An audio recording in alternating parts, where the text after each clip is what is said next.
गर्छ, बदलिन्छ। यो तस्बिर हेर्दै हुनुहुन्छ नि, यो तस्बिर त्यसै बेलाको हो।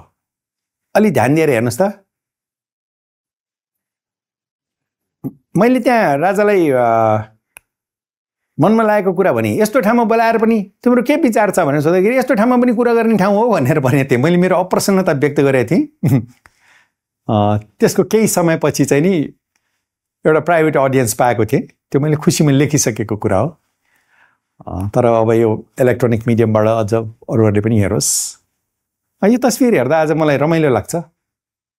हिजो आज म सोध्छु, जुन मुद्रामा म त्यस बखतका सर्वशक्तिमान सक्रिय राजतन्त्रका राजाको अगाडि उभिएको छु,